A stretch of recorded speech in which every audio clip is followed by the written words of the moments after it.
Merci. Bon, tout d'abord, je souhaite remercier les organisateurs de ce colloque pour cette invitation qui me donne l'occasion de partager avec vous une passion autour de l'intelligence artificielle, dite l'IA. L'IA qui est de retour en force depuis quelques années maintenant, après avoir traversé 3 hivers, depuis les premiers travaux qui ont posé les fondements de ce domaine. Ce retour de l'IA, évidemment, a fait dire tout et n'importe quoi. Il a conduit à des prédictions des prédictions incroyables, allant de la fin du monde à l'immortalité. On peut dire que l'IA est victime de son propre progrès à cause de l'ouverture de l'information à tous. Tout le monde devient une espèce de scientifique autoproclamé et diffuse des informations très éloignées de la réalité scientifique. Donc, à travers cet exposé, je vais essayer de vous présenter les faces cachées de l'intelligence artificielle. C'est pas habituel. Généralement, on cache les défauts de cette technologie. Et pas pour vous faire peur, mais plutôt pour vous rassurer et de vous montrer le gap qui existe entre deux visions, une ancrée dans la réalité scientifique et une autre plutôt fictive et spéculative. Donc en général, mon exposé ne sera pas technique, mais je suis prêt à répondre à des questions techniques si on a dans la salle. Donc ça va être une présentation plutôt illustratif pour faire passer un message que je donnerai comme mot de la fin de ma présentation.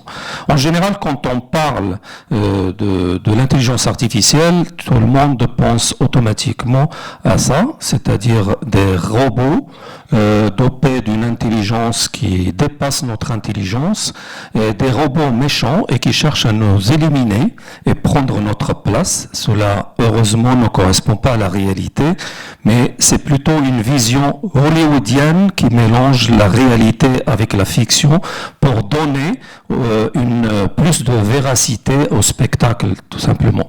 Mais la réalité de l'intelligence artificielle se trouve dans plusieurs produits de tous les jours, comme dans votre smartphone. Par exemple, ce n'est plus un téléphone simple, ce n'est pas un appareil qui permet juste de passer des appels, mais c'est tout un ensemble d'outils regroupés dans le même objet, allant de la navigation GPS à la traduction automatique en passant par la reconnaissance faciale.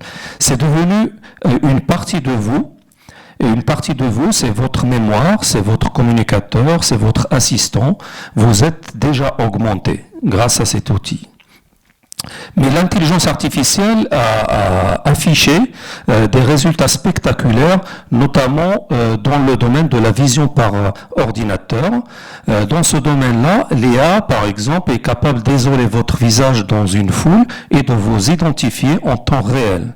Alors, il y a quelques applications lancées un peu dans tous les domaines, notamment, par exemple, le contrôle au niveau des frontières. Vous avez déjà utilisé un passeport qui permet de ce type de contrôle. Il y a aussi aujourd'hui, par exemple en Chine, des milliers de caméras de surveillance suivent les citoyens en permanence et notent chacun de leurs gestes et leurs faits. Et c'est ce qu'ils appellent en Chine le crédit social.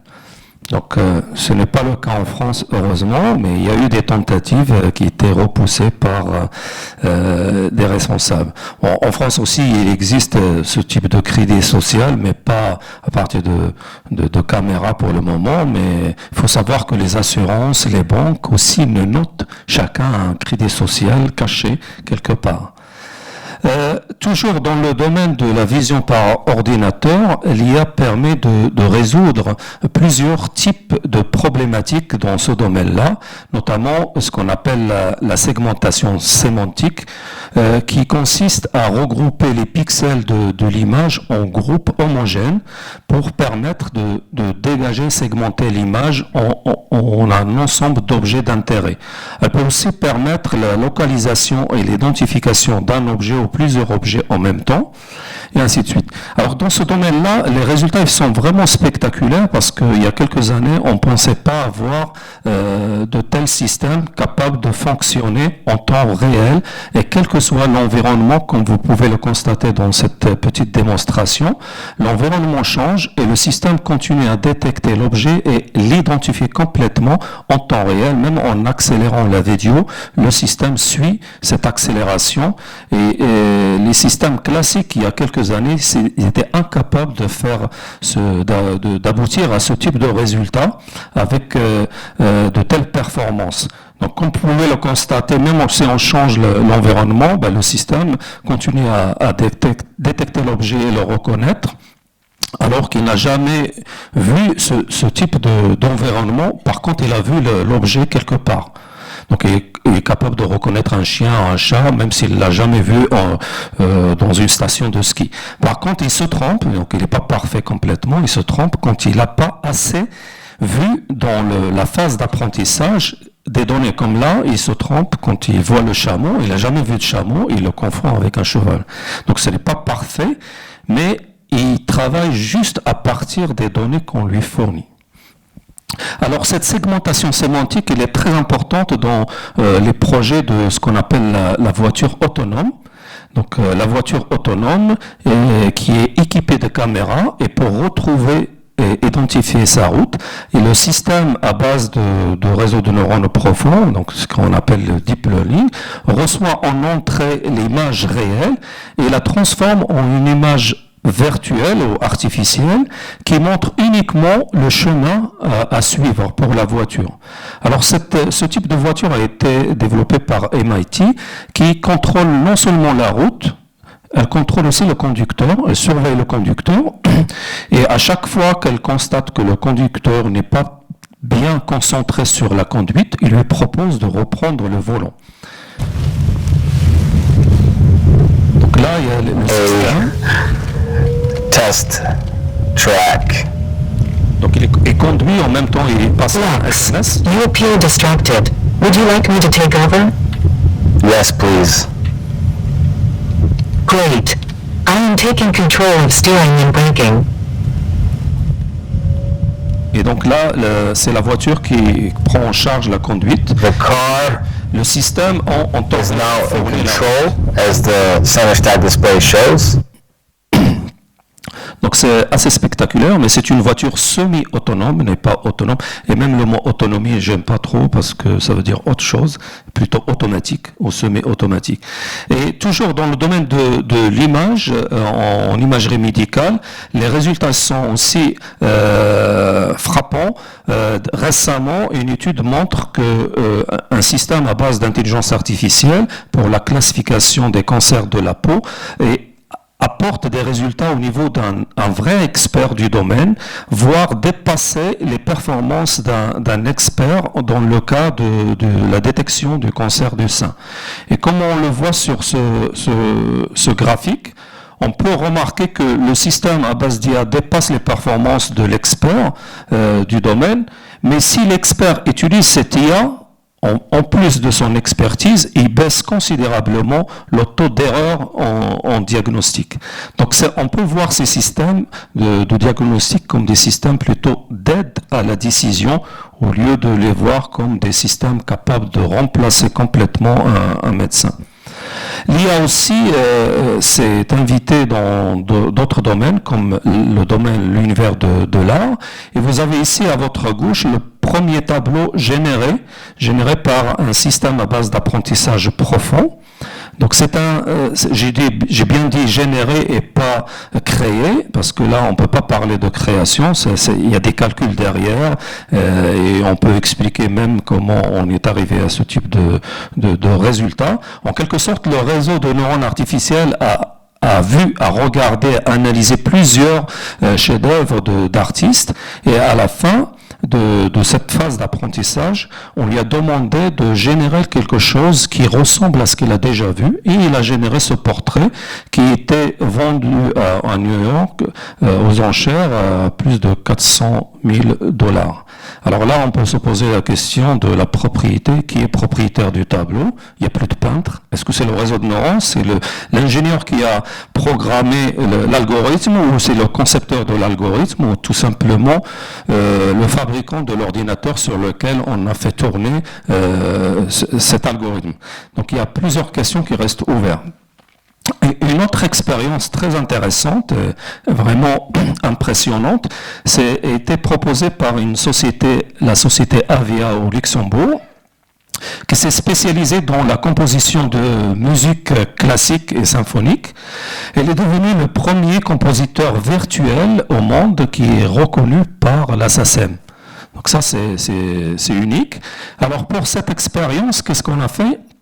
On a pris une centaine de compositions d'un compositeur tchèque décédé il y a 115 ans, et on a entraîné un réseau de neurones profonds à reproduire en quelque sorte ces compositions, c'est-à-dire le réseau il va apprendre le style de composition de ce compositeur.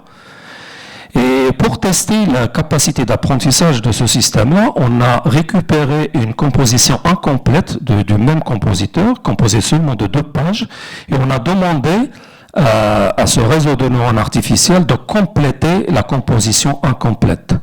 Alors maintenant, vous pas regarder, mais écoutez, vraiment c'est impressionnant. Donc le début du signal correspond aux 2 pages qu'on a trouvées.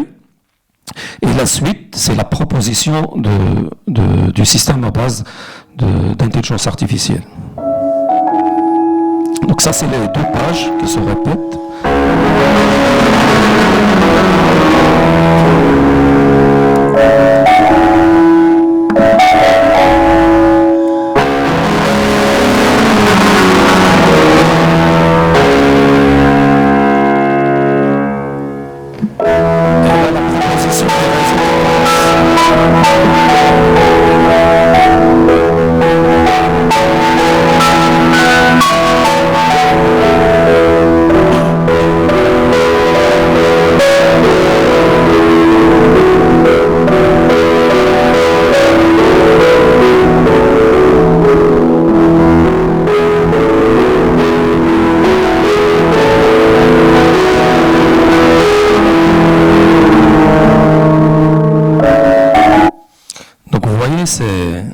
C'est presque une vraie composition par un vrai maître. Malheureusement, il n'est plus là pour lui demander est-ce que c'est ça ce qu'il voulait faire. Mais l'IA l'a fait à sa place et a complété son chef-d'œuvre qui était laissé de côté. Alors l'IA adore aussi jouer. Et là, elle a provoqué pas mal de champions du monde, notamment aux jeux d'échecs où en 97, un système, le Deep Blue, a battu le champion du monde Kasparov. En 2011, Watson a aussi gagné contre les humains dans un jeu qui ressemble un peu à Question pour un champion, mais dans l'autre sens, c'est-à-dire on donne les réponses et les candidats doivent imaginer les questions, et ça c'est très difficile. Ce qu'il faut savoir que ce système Watson peut lire 200 millions de pages de revues scientifiques en 3 secondes, alors qu'un médecin, par exemple, devrait lire 29 heures par jour pour s'informer uniquement sur l'actualité de son domaine. Donc là, c'est incomparable, on ne peut pas faire mieux. En 2017, évidemment, l'AlphaGo 0 a supplanté tous les champions, notamment les meilleurs systèmes à base d'apprentissage comme AlphaGo Master, qui a déjà gagné contre le champion du monde. Ce système artificiel a détecté, a compris les règles du jeu en 3 heures, et en 21 jours, il a égalé les meilleurs champions du monde dans le domaine. Alors tout ça c'est très beau, mais qu'est-ce que ça veut dire IA, d'où ça vient? Donc cette notion d'intelligence artificielle est née en 1956 lors de la conférence Dartmouth, qui était présidée par McCarthy, qui est considéré comme le grand-père pères fondateurs de l'intelligence artificielle. C'est un terme très mal choisi à mon sens et qui pose des difficultés pour trouver une définition unique du domaine. Donc il est très difficile pour un chercheur de définir exactement ce qui est l'intelligence artificielle.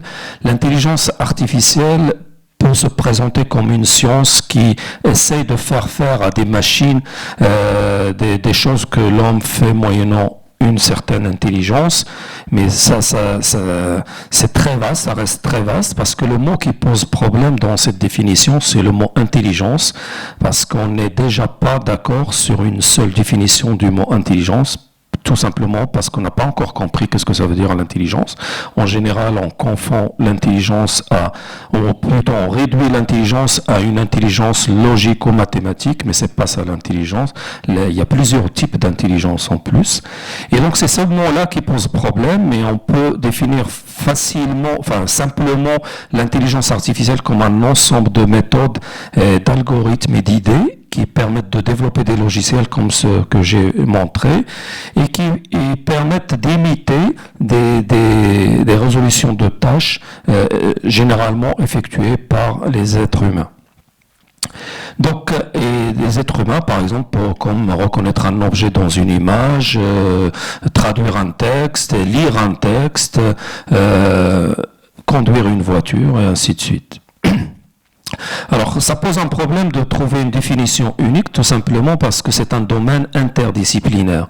C'est pas la recherche dans ce domaine-là est morcelée en un grand nombre de sous-domaines, ayant pour certains une très grande autonomie.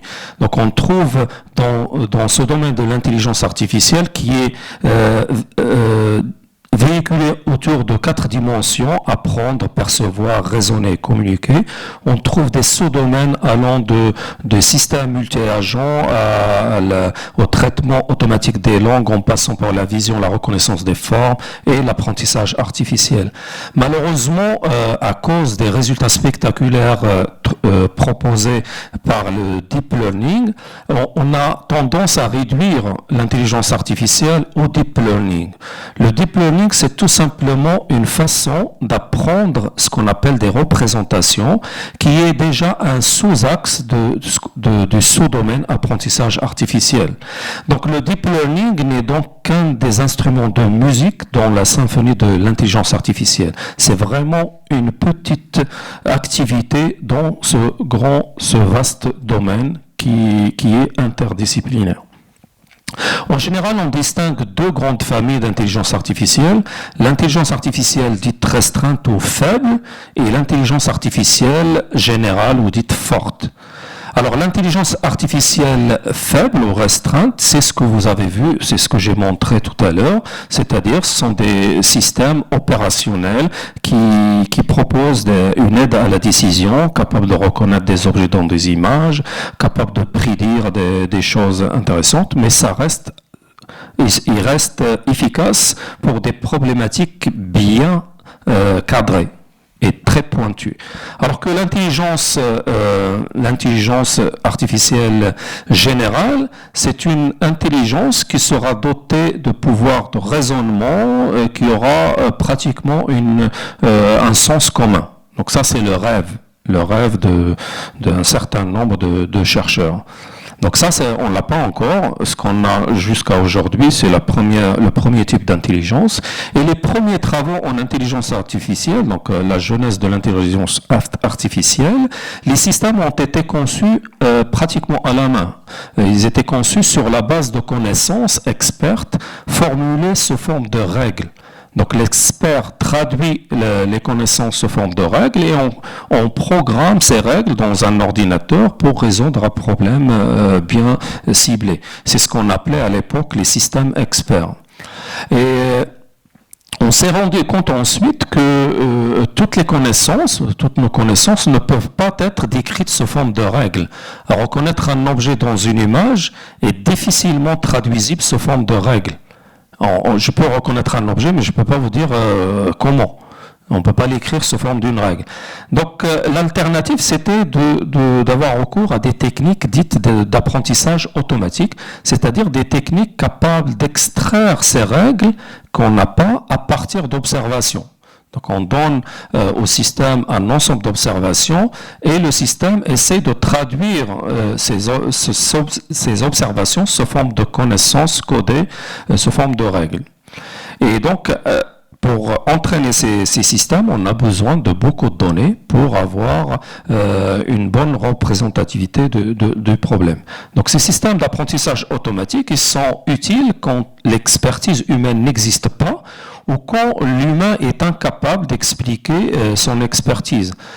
Prenez par exemple l'intuition. Est-ce que quelqu'un est capable ici de nous expliquer qu'est-ce que c'est que l'intuition? Est-ce que je peux écrire des choses intuitives sous forme d'une formule mathématique ou une règle? C'est impossible. Voilà. Et donc, comment ces systèmes sont capables d'apprendre à partir de données? Alors, ce qu'il faut savoir, c'est que l'IA a bouleversé le monde de la programmation. Donc, au lieu d'écrire un programme à la main pour chaque tâche spécifique, on recueille des données et on essaie de transformer les données en règles. Donc, dans la programmation traditionnelle, on a un système entrée-sortie. L'entrée, ce sont les règles expertes et les données. Et le système utilise les règles et les données pour fournir des réponses.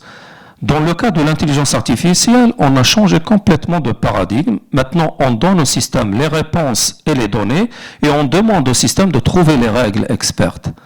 Donc ça, c'est un changement fondamental qui a vraiment apporté une nouveauté dans le domaine de la programmation. Donc l'apprentissage artificiel, on peut le voir comme une programmation à partir de données et pas à partir de règles.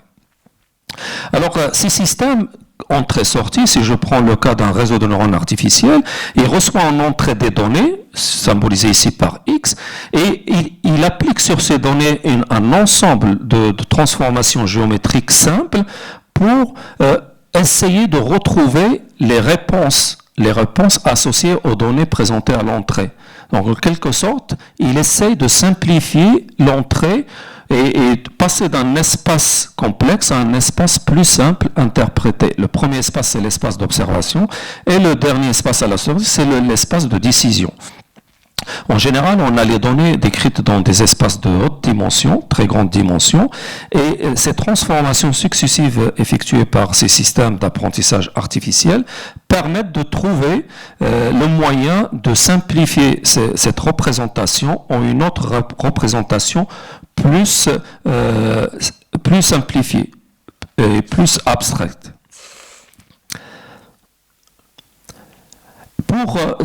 Pour développer ces systèmes, on a besoin de ce qu'on appelle des simulateurs. Et un des premiers simulateurs dans le domaine, c'est le simulateur SN, qui était proposé par Yann Lequin et Léon Boutou dans les années 90. Et j'ai eu la chance d'être un des contributeurs de développement de ce logiciel. On l'avait développé juste pour nos thèses, nos propres thèses, et par la suite, il était utilisé en industrie et en France et à l'étranger. Donc, ce sont des systèmes qui permettent de concevoir les réseaux de neurones profonds et de les entraîner et de les programmer, donc c'est-à-dire estimer leurs paramètres pour une tâche donnée. Pourquoi ce retour en force de l'intelligence artificielle et notamment les réseaux de neurones artificiels? Tout simplement pour trois raisons. D'abord, les avancées algorithmiques dans le domaine. On a trouvé pas mal de méthodologies pour entraîner des gros réseaux d'une manière efficace, et aussi la massification des données, le phénomène de big data et la puissance de calcul qui explose d'une année à l'autre. Donc ces trois facteurs ont permis ce retour en force de l'intelligence artificielle. Cette intelligence artificielle, évidemment, apporte pas mal de progrès et d'espoir dans différents secteurs, allant de la santé à des applications en défense, en passant par l'éducation, l'agriculture et le transport. Mais je pense personnellement que le domaine où il y aura le plus de progrès et le plus d'impact, c'est le domaine de la santé, parce que c'est un domaine qui est riche en données et ces systèmes se nourrissent des données. Cela dit, il ne faut pas oublier et il ne faut pas cacher qu'il y a des risques, il y a pas mal de risques, comme pour toute technologie nouvelle. Ces risques peuvent avoir plusieurs aspects. D'abord, un impact économique incroyable dû à une automatisation massive. On parle de la 4e révolution industrielle et tous les métiers seront touchés. Aucun métier ne sera épargné. Tous les métiers, et vous avez vu quelques exemples en médecine et ailleurs. Il y a aussi un risque de biais, et là je vous rappelle l'affaire de sélection des CV par les RH chez Amazon. Ils ont utilisé un système de sélection automatique des CV et se sont rendus compte que ce système écartait automatiquement les CV des femmes. Et quand on a fait une analyse, on s'est rendu compte que la base d'apprentissage, dans cette base d'apprentissage qui était présentée au système, il y avait très peu de CV de femmes. Donc le système, il a considéré que cette petite quantité est tout simplement un bruit dans l'univers des données qu'il doit modéliser. Il y a eu beaucoup de cas qui montrent ce biais qui peut présenter des problèmes pour des minorités, par exemple. Et il y a eu une autre affaire, celle d'un distributeur de savon qui fonctionne uniquement quand la main placée en dessous est blanche. Alors, si votre peau n'est pas blanche, vous n'avez pas le droit au savon. Alors pourquoi? Tout simplement la base d'apprentissage. Dans la base d'apprentissage, il n'y avait aucune main d'une autre couleur. Il n'y avait que des mains blanches. Et évidemment, le système ne fait que refléter ce qu'on lui propose. Donc, si les données sont incomplètes, il va faire avec. Il y a aussi le problème de manipulation, et là je vous rappelle l'affaire de 2018, l'affaire Cambridge Analytica pour les élections aux États-Unis. Et il y a aussi un problème d'attaque informatique et le risque réel d'érosion de la vie privée. Et enfin, et surtout, et ce qui me fait réellement peur, c'est l'automatisation de prise de décision dans des applications militaires. Et quand on parle d'armes autonomes, là vraiment il y a un risque qu'il faut vraiment souligner. Et on a signé avec un ensemble de chercheurs internationaux une pétition contre l'utilisation, le développement d'armes autonomes. Mais je ne sais pas qu'est-ce que ça va donner, cette pétition. Mais en tout cas, il y a un gros risque, comme le montre la petite démo que je vais vous présenter. Vous vous rappelez, vous avez des smartphones, vous déverrouillez votre smartphone avec une reconnaissance faciale. Donc c'est une application bénigne, on va dire, simple, mais vous allez voir qu'avec ce type d'application de reconnaissance faciale, ce qui se passe en Chine, l'application du crédit social, c'est rien du tout devant ce que je vais vous montrer, c'est rien, je préfère qu'on me surveille et me note que de faire ce que vous allez voir. Et donc, il y a un risque. C'est une application très simple à la portée de tout le monde et qui ne nécessite pas des gros budgets pour le développement. Just like any mobile device these days, it has cameras and sensors, and just like your phones and social media apps, it does facial recognition. Inside here is 3 grams of shaped explosive. This is how it works.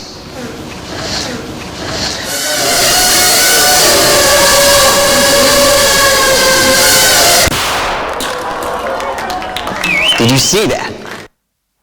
Alors, vous voyez, ça c'est le résultat de l'intelligence artificielle faible.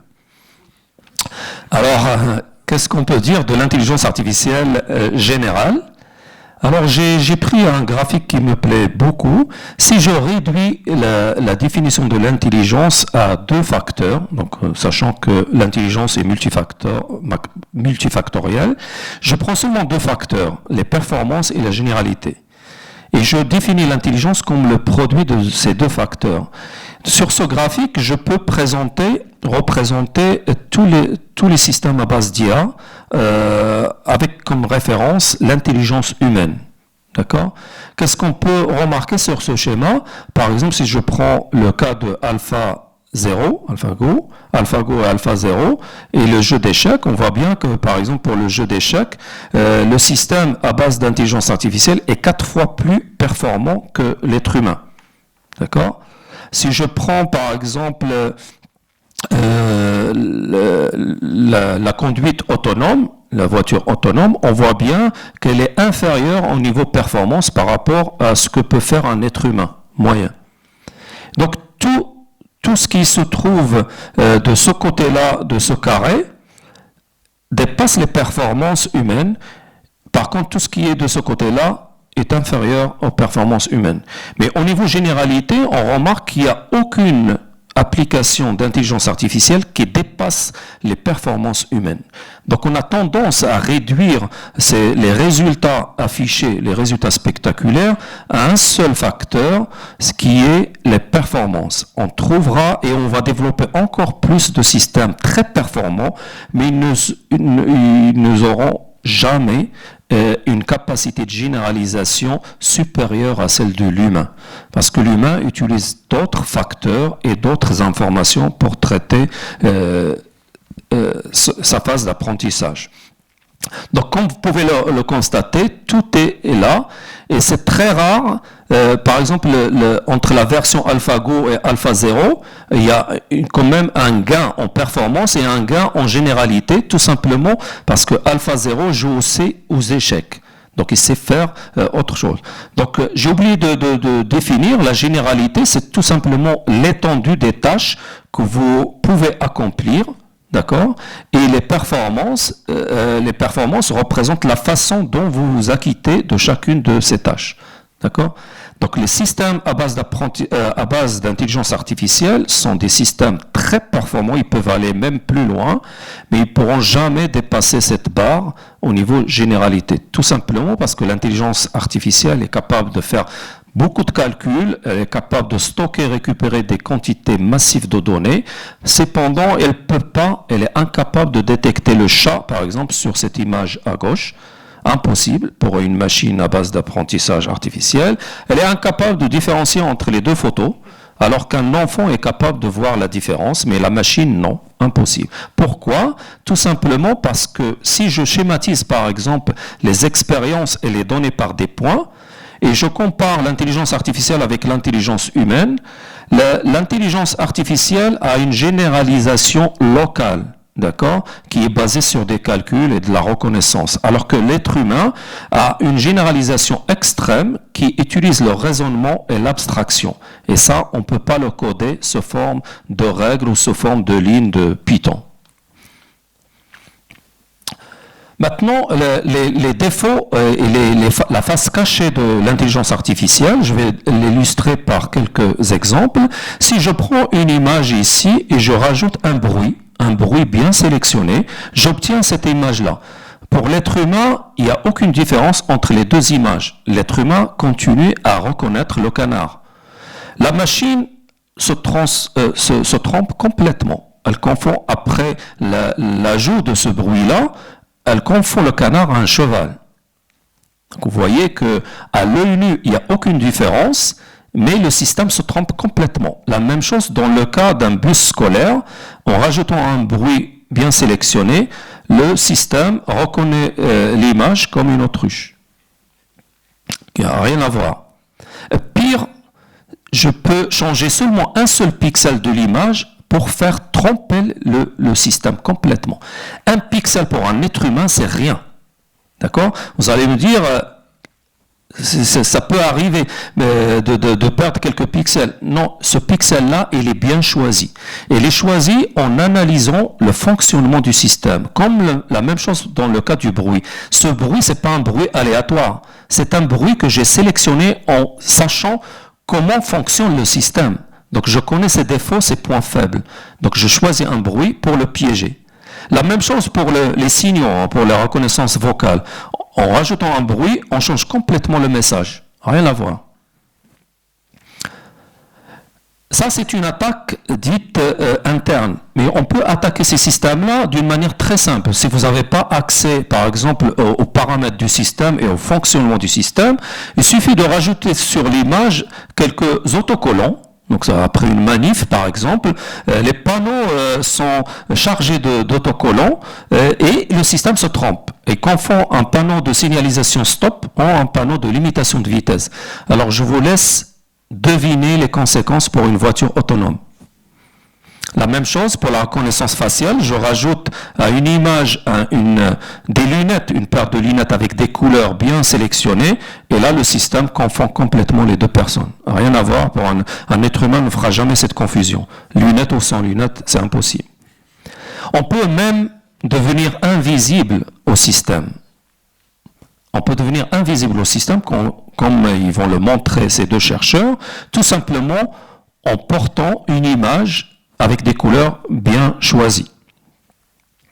Regardez là le système que j'ai montré auparavant de détection d'objets, il reconnaît la personne. Par contre, son collègue à côté, il est invisible. Pourquoi? Parce qu'il porte une image qui porte des valeurs de pixels qui piègent le système. D'accord? Là aussi, il y a un danger pour la voiture autonome. Imaginez vous portez une chemise qui porte ces couleurs-là et vous traversez. Eh bien, la voiture ne va pas vous voir. Vous êtes transparent, invisible. Donc vous voyez, dès qu'il va enlever l'image, il va redevenir visible. Dès qu'il va tourner, et voilà, il devient visible parce qu'il ne piège plus le système. Et bien même dans le domaine médical, on peut avoir ce type de comportement des systèmes, malheureusement. Vous avez sur la première ligne des images propres avec des décisions de système de diagnostic parfaites. D'accord? On rajoute un bruit sur les images de la deuxième ligne, troisième et quatrième ligne.